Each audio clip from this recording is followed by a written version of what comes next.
నేను భయపడ్డానండి. ఇక్కడ ఏ భరణో ఎవరో అంటారు, నిమిషమే టైం ఇచ్చామని కంగారు పెట్టేసి ఏం మాట్లాడాలో ఏం మాట్లాడలేదో తెలియక కంగారు పడతామని 4 మాటలు రాసుకొచ్చాను, అది చదివేద్దామని. అది చదవడానికి ముందు ఏం మాట్లాడగలనో ప్రయత్నిస్తాను. ఇక్కడ ఎవరు లేరు, భరణలు లేరు కాబట్టి ఇంకా రాలేదు.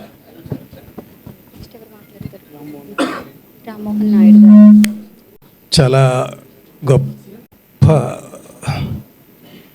సమావేశం అండి ఇది. బ్రహ్మానందం గారు ఎప్పుడూ నన్ను ఎల్బి అని పిలిచిన సందర్భాలు చాలా తక్కువ. ఫస్ట్ ఆయన పలకరింపు లంకభద్రాద్రి శ్రీరామచంద్రమూర్తికి జై. ఇంకా నేను తొందరగా పలికేశాను, దేన్ని అయినా 2 నిమిషాలు కూడా చెప్పగలరు ఈ మాటల్ని. అంత అభిమానం, ప్రతి అక్షరాన్ని అలా ఒత్తి స్ట్రెస్ చేసి అభిమానం ఒలకపోసి అలా పలకరించేవారు. ఎన్ని అనుభవాలు. ఇంచుమించుగా సగం షూటింగులు అన్నపూర్ణ స్టూడియోలో జరిగేవి అప్పట్లోనండి. మేము ఎప్పుడు 10 మందికి తక్కువ ఉండేవాళ్ళం కాదు కాంబినేషను. అన్నపూర్ణ స్టూడియో ఇంటికి ఎదురకుండా మా ఇల్లు.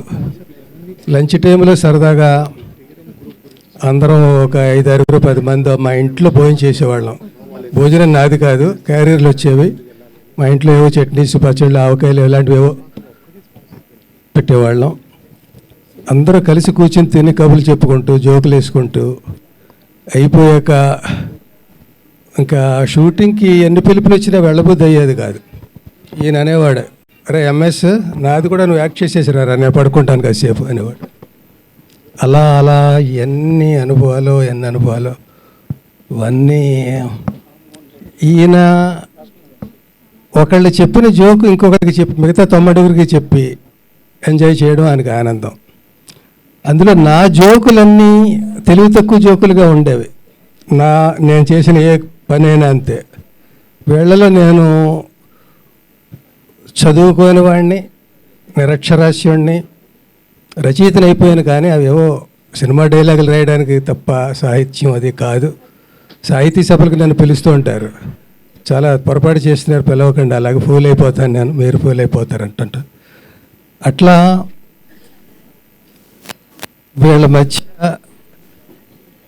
చాలా అందరూ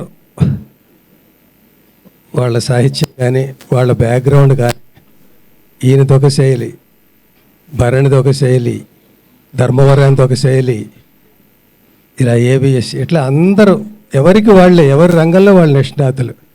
లక్కీగా నేను ఎక్కడ బతికిపోయానంటే, నేను 4 నాటకాలు ఆడి రాసి సినిమా ఫీల్డ్కి రావడం వల్ల చిన్న పునాది నాకు కూడా ఏదో ఉందని ఒక ఆత్మస్థైర్యం, అంతే తప్ప వీళ్ళలో ఏ రకంగా కూడా నేను సరితూగను.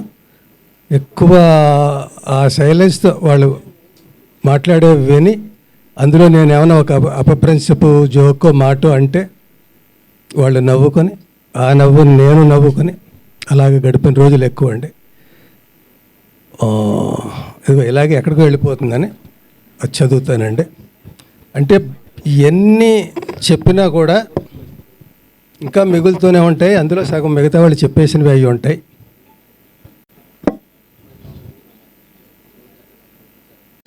దయచేసి ఎవరు స్క్రిప్ట్ ఇవ్వలేదు, నేనే రాసుకొచ్చాను రైటర్ని కాబట్టి నేను రాసింది నేనే చదవాలి.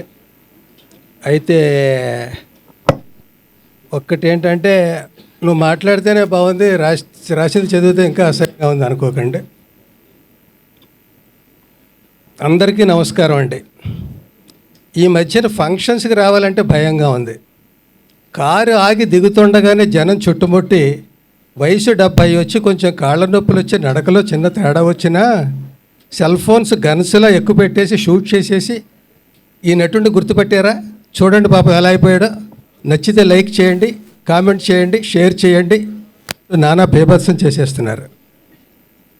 దెబ్బ తగిలితే రక్తం కారక రసం సాంబార్ కారుద్దా అన్నట్టు 70 ఏళ్ళు వచ్చాక నొప్పులు, కాళ్ళ నొప్పులు, కీళ్ళ నొప్పులు కాక కాన్పు నొప్పులు వస్తాయా?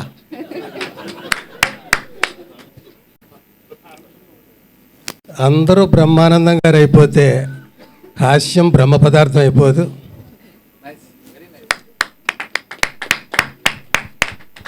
అర్ధ శతాబ్దం, దాదాపు 1500 సినిమాలు. పోటీ నలుగురు మధ్య అయినా, 40 మంది మధ్య అయినా, రాబోయే ఇంకో 80 మంది మధ్య అయినా, తరతరాలతో తలబడిన తరగని చరిష్మా. అది థియేటర్కల్ సినిమా అయినా, ఓటీటీ అయినా, టీవీ అయినా, సెల్ ఫోన్ అయినా, సోషల్ మీడియా అయినా, ఈవెంట్ అయినా, యాడ్ అయినా, మీమ్స్ అయినా, ఏదైనా ఎక్కడ చూసినా ఆయనే. ఆయనతో నటించని నటుడు లేడు, ఆయన నటించని సినిమా లేదు, ఆయన నటించిన పాత్ర లేదు, అసలు ఆయన నటించక్కర్లేదు, అసలు ఏం చెయ్యక్కర్లేదు, ఆయన కనిపించక్కర్లేదు, జస్ట్ ఆయన గుర్తొస్తే చాలు నవ్వు వచ్చేస్తుంది. ఒక్క మాటలో బ్రహ్మానందం గారు ఒక అపురూపం. ఆయనది ఒక హాస్య విశ్వరూపం.